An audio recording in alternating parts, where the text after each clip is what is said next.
Olá, paz do Senhor, sejam todos muito bem-vindos. Deixe-me inicialmente te fazer algumas perguntas. Apóstolo, ainda existem apóstolos? O que é que você acha? Comente aí. Existem apóstolos nos dias de hoje? E profetas?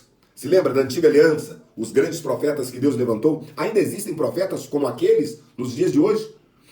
E doutor é um cargo eclesiástico? Ou é apenas um nível na formação de alguém? O que você acha? Doutor é um cargo? Você já viu alguém com esse cargo eclesiástico? Doutor? Pois bem, são estas e algumas outras perguntas que nós precisamos responder por ocasião desta lição de número 7. Lição esta que tem como título O Ministério da Igreja. Nesta lição, nós aprenderemos sobre os 5 ministérios, ou também conhecidos como o quíntuplo ministério. Aprenderemos sobre o apostolado, o doutorado, o pastorado, sobre o diaconato, o presbitério e tantas outras questões sobre as qualificações morais de um obreiro na obra do Senhor. É uma lição muito rica, é uma lição muito importante para todos nós, pois afinal de contas, em eclesiologia, é importante que entendamos como é o governo da igreja. Mas antes de entendermos como funciona a dinâmica do governo da igreja, eu quero rapidamente fazer uma retrospectiva de como era o governo do povo de Deus, dos homens de Deus, das famílias no passado. Como Deus fazia para governar o seu povo. É importante nós entendermos o passo a passo da história até que cheguemos na época, na era da igreja e como Deus processou toda essa dinâmica de liderança. Pois bem, logo no iniciozinho, na dispensação da inocência e depois da consciência, a primeira pessoa usada por Deus para ser um líder foi a pessoa do pai de família, o chefe de família. Porque, afinal de contas, era o pai, o chefe de família, a pessoa responsável em transmitir as ordens de Deus de uma forma oral, sim, porém de uma forma íntima, no lar, para os filhos, para a esposa. O chefe de família, o pai de família, era o responsável por esta liderança. Com o passar do tempo, Deus, por sua infinita graça e por sua multiforme sabedoria, foi introduzindo outras pessoas que acabaram ajudando e auxiliando na liderança espiritual das pessoas e das famílias. Vieram então os líderes tribais. Deus usou líderes tribais para também transmitirem suas ordenanças, os seus preceitos e uma vida piedosa na presença do Senhor. As famílias cresceram e se juntaram e formaram grandes tribos. E estas tribos elegiam líderes. E esses líderes foram homens de Deus que também foram usados para manter a ordem, a disciplina e a vida piedosa das pessoas. Então Deus já podia contar com o pai de família e Deus também podia contar com os líderes tribais, que eram chefes de verdadeiros clãs de família. O tempo se passou e chegamos então no período dos patriarcas. Abraão, Isaac, Jacó, os filhos de Jacó, inclusive o próprio José, e os filhos de José, Benjamim e Efraim. Na época dos patriarcas, Deus usava os patriarcas. Também eles eram líderes tribais, por que não dizer? Mas Deus usava especificamente os patriarcas para promover a ordem, promover a paz, promover a harmonia, promover o governo do seu povo.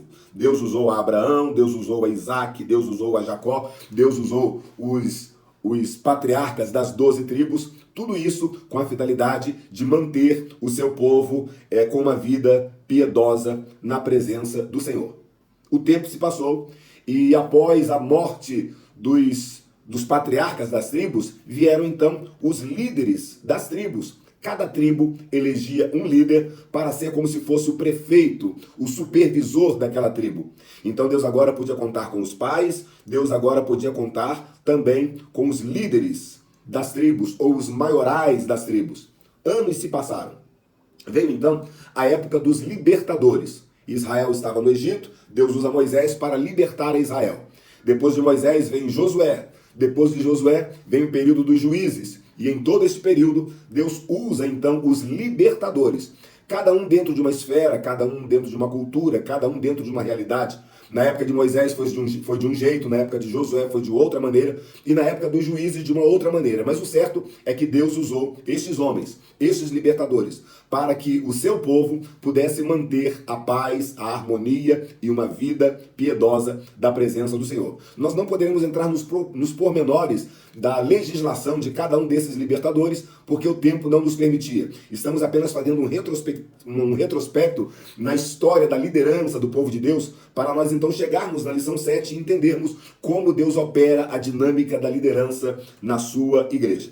Ademais, além dos libertadores, Deus também passou a usar dois outros elementos: os profetas e depois também os sacerdotes.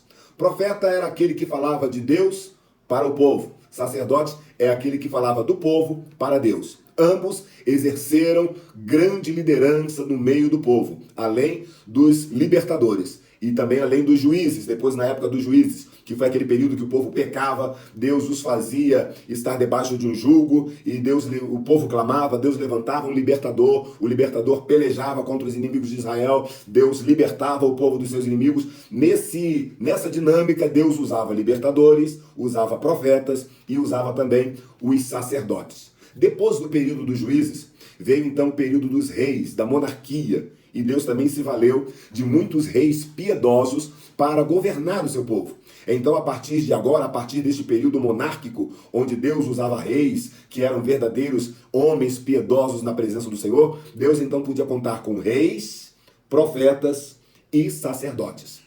Além dos reis, dos profetas e dos sacerdotes, havia também a figura do conselheiro, chamado de ancião. Eram pais de famílias, com experiência, com tempo, com respeito, eram respeitados e considerados pelo povo. Então Deus usava toda essa gente para que o seu povo permanecesse firme na presença de Deus e não se desviasse para a idolatria e prostituição. Os anos se passaram e adentramos na dispensação da graça. O povo de Israel, que havia sido subjugado pela Babilônia, pela Grécia e agora por Roma, contava ainda com um novo modelo de liderança espiritual. Agora eram os fariseus, os saduceus, os escribas e o próprio sinédrio. Que gente era essa?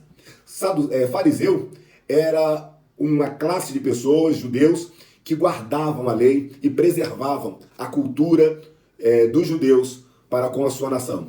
Os saduceus eram o braço político da liderança de Deus sobre o seu povo. Na época do período interbíblico que nasceu toda essa gente, fariseus, saduceus, os escribas eram considerados os doutores da lei, aqueles homens que tinham habilidade na escrita, na interpretação das leis. Então Deus usava todo esse povo, saduceus, fariseus, escribas. Hoje em dia nós temos um conceito meio que distorcido de escribas e fariseus em função dos embates que Jesus travou com eles. Todavia, eles iniciaram com uma boa intenção. O movimento dos saduceus, o movimento dos fariseus e dos escribas tinha a intenção de serem usados por Deus para a preservação da religião dos judeus. E ainda tinha também o sinédrio, que era como se fosse um colegiado de fariseus para garantir a ordem, para garantir a harmonia e a ordem religiosa, a ordem entre o povo. Porém, todas essas pessoas, todos esses cargos, fariseus, saduceus, escribas, o próprio sinédrio, eles se desviaram do propósito de Deus. E foi nessa época que chegou Jesus, com uma nova proposta, com uma nova dinâmica, inclusive com um novo povo, porque até então o povo de Deus era o povo judeu. Mas então, como disse João lá no capítulo 1, versículo 10, 11 e 12, Jesus veio para o que era seu, mas os seus não o receberam. Como disse Paulo no livro de Romanos, a oliveira foi cortada e foi enxertado um zambuzeiro bravo, que somos nós, a igreja do Senhor. Deus agora, numa nova dispensação, numa nova proposta, numa nova dinâmica espiritual, tinha um outro povo. E este povo precisava também de uma liderança.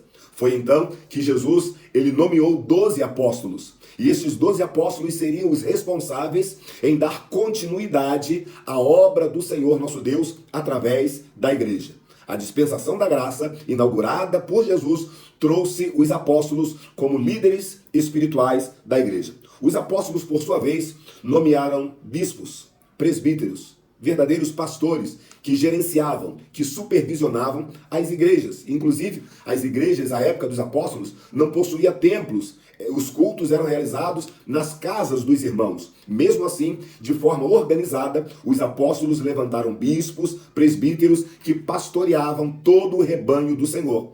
E neste ponto, é bom lembrar que a palavra bispo e presbítero possuíam uma mesma conotação. Os bispos, os presbíteros, eram gerentes, eram supervisores, eram coordenadores locais da obra do Senhor nosso Deus. Eram verdadeiros pastores. O próprio apóstolo Pedro, uma certa vez, disse: eu que também sou presbítero. Então os irmãos veem que não havia uma divisão hierárquica entre estas questões de bispo, de presbítero, pastores. Eram todos líderes usados por Deus para a igreja. Foi levantado também um suporte ministerial, os cooperadores e os diáconos. Os diáconos foram peça importante na liderança da igreja, na administração social da igreja neotestamentária. E todos esses serviram, então, como se fosse um arcabouço, como se fosse uma base, um plano piloto, para que a igreja pudesse ter uma base ministerial para ser conduzida ao longo da história da humanidade. Foi então que em Efésios capítulo 4, versículo 11, que é o texto base da nossa lição, o apóstolo Paulo nos diz que ele mesmo, Deus, elegeu uns para apóstolos, outros para profetas, outros para evangelistas, outros para pastores e outros para doutores. Em outro vídeo que eu tenho neste canal, ou neste perfil, eu falei deste quíntuplo ministério que correspondente aos dedos da mão. Não sei se você se lembra. Se você não se lembrar, preste atenção que eu vou dar um resumo rapidinho, mas se você quiser mais a fundo, dá um pulinho no nosso canal e ouça e assista este vídeo quando eu falo dos 5 dedos. Apóstolos, profetas, evangelistas, pastores e doutores. Apóstolos é o dedo polegar que segura a igreja, é a segurança da igreja. Profetas é o dedo indicador, que aponta, que acusa, que aponta contra o pecado. Evangelista é o dedo mais proeminente da mão, é o ministério mais proeminente da igreja, é a força evangelística da igreja, é o ministério de evangelista. Pastores é o dedo anular, é o dedo do compromisso, é o dedo do casamento, é o dedo do comprometimento. E esta é a função ministerial do pastor, ser comprometido com a igreja, ser comprometido com o rebanho. E doutor, que é o dedo menorzinho, o dedo mínimo, também conhecido como mindinho, que fala sobre a natureza discreta do ministério de doutor. Doutor é aquele que não é muito visto, que não é muito apreciado, que não é muito evidenciado na igreja, porém é um ministério fundamental para o crescimento da igreja. E é assim, com esta base, com este quíntuplo ministério, que Deus rege e administra a sua igreja nos dias atuais. É importante lembrar que a nossa lição fala sobre os critérios. A nossa lição, no último tópico, fala sobre as qualificações para o ministério. Mas eu quero dizer que estes 5 ministérios, eles não são, como eu diria, ministérios hierárquicos, propriamente dito. São, na verdade, habilidades especiais concedidas por Deus para que a igreja possa ser ministrada, para que a igreja possa ser servida.